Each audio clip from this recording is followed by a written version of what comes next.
Chào các bạn. Hoi nách thì nó có vẻ là một điều quá là bình thường đối với chúng ta. Thiếu gì người bị hoi nách phải không?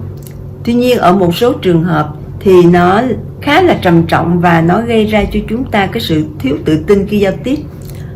Cơ thể của chúng ta có hai tuyến mồ hôi. Thứ nhất là những tuyến mồ hôi nhỏ gọi là eccrine nằm rải rác ở dưới da.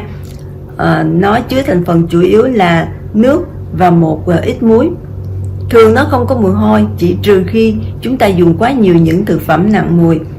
Thứ hai là tuyến mồ hôi lớn hơn, nó gọi là apocrine. Nó nằm tập trung ở vùng nách, vùng rốn cũng như là vùng cơ quan sinh dục. Nó chứa chất béo, protein, một ít chất sắt. Và khi mà gặp cái điều kiện môi trường thuận lợi, vi khuẩn phát triển, thì khi đó nó mới sản sinh ra những cái axit béo không bão hòa gây ra mùi khó chịu. Có thể sản sinh ra nhiều cái loại axit béo khác nhau. Mỗi loại có một cái mùi hôi riêng. Thí dụ như có khi là cái mùi như mùi giấm, có khi cái mùi như mùi phô mai, và có khi cái mùi như là mùi hành. Lứa tuổi dậy thì dễ bị cái trường hợp mà hôi nách này, bởi vì cái tuyến mồ hôi của các bạn phát triển rất là mạnh mẽ, và cái hôi nách nó cũng có tính di truyền. Có nhiều bạn bị cái mùi mồ hôi này từ khi còn trẻ cho đến khi lớn tuổi. Chỉ đến khi về già, khi mà cái tuyến nội tiết nó suy giảm thì các bạn mới giảm được cái chứng hôi nách. Như vậy đây cũng là một vấn đề đáng quan tâm phải không? Thường các bạn thực hành diện chẩn thì các bạn đều có nhận xét là sau một thời gian thực hành diện chẩn thì dường như cơ thể của các bạn không còn mùi hôi nữa. Thế thì bí quyết nằm ở đâu? Nằm ở chỗ chúng ta biết quý trọng cơ thể, biết nâng niu chăm sóc cơ thể, và biết tin vào sự kỳ diệu của cơ thể, rằng cơ thể chúng ta có thể tự chữa lành.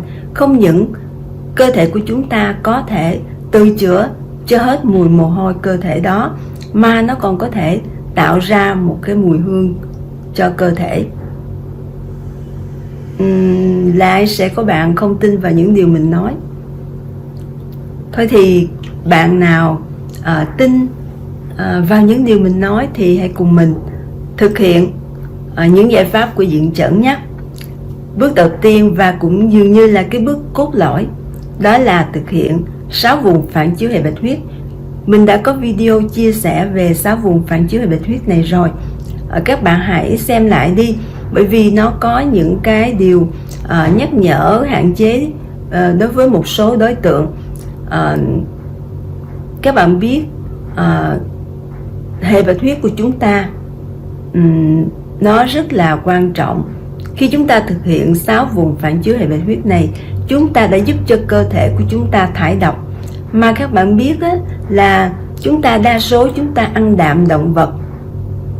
Các bạn biết là khi chúng ta ăn đạm động vật thì cơ thể của chúng ta nó sản sinh ra những cái chất và gây ra cái mùi hôi cho cơ thể. Các bạn để ý xem, các bạn mà ăn đạm thực vật, cơ thể nó sẽ ít có mùi hôi hơn. Do vậy mà chúng ta nên thực hiện thường xuyên đều đặn 6 vùng phản chiếu hệ bạch huyết. Nó giúp cho chúng ta thải bớt đi độc tố, có nghĩa là chúng ta sẽ giảm dần cái mùi hôi cơ thể. Các bạn ở lứa tuổi dậy thì các bạn không cần làm quá nhiều về 6 vùng phản chiếu hệ bạch huyết nếu các bạn không có bệnh. Nếu trường hợp có bệnh, hoặc là như ngay trong cái trường hợp điều trị chứng hôi nách này, thì các bạn có thể thực hiện nhưng làm vừa phải thôi. Các bạn có thể làm mỗi vùng từ 10 cho đến 15 đường, thay vì làm 30 đường như những người trưởng thành bình thường. Và đặc biệt các bạn có thể tăng cường thêm, làm 2 cho đến 3 lần một ngày. Đối với vùng số 1 là vùng này. Các bạn biết hai cái chân mày của chúng ta nó phản chiếu hai cánh tay, thì như vậy vùng này nó tương ứng với vùng nách. Mà các bạn biết vùng nách của chúng ta nó vốn tập trung rất nhiều hệ bạch huyết. và nó có tác dụng thải độc rất cao. Vì vậy mà các bạn hàng ngày các bạn nên làm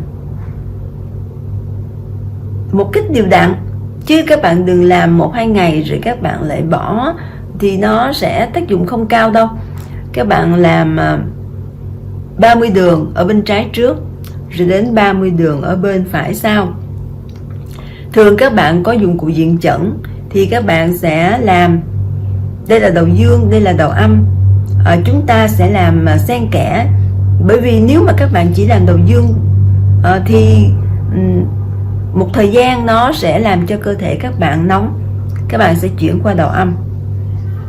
Thế thì những bạn mà không có dụng cụ này, các bạn làm bằng cái cây quay giò này thì như thế nào? Thì các bạn hãy lắng nghe cơ thể. Khi chúng ta làm mà nó quá nóng thì chúng ta có thể giảm xuống. Thay vì làm 30 đường thì các bạn có thể giảm xuống còn 15-20 đường.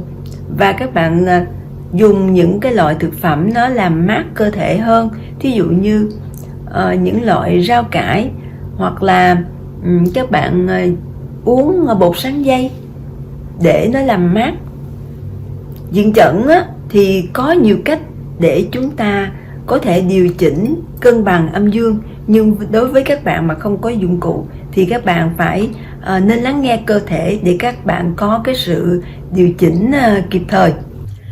Bước thứ hai, chúng ta dùng que giò gạch hoặc tô màu vào vùng gan và thận với mục đích hỗ trợ thải độc. Vùng gan nằm ở bên phải cánh mũi.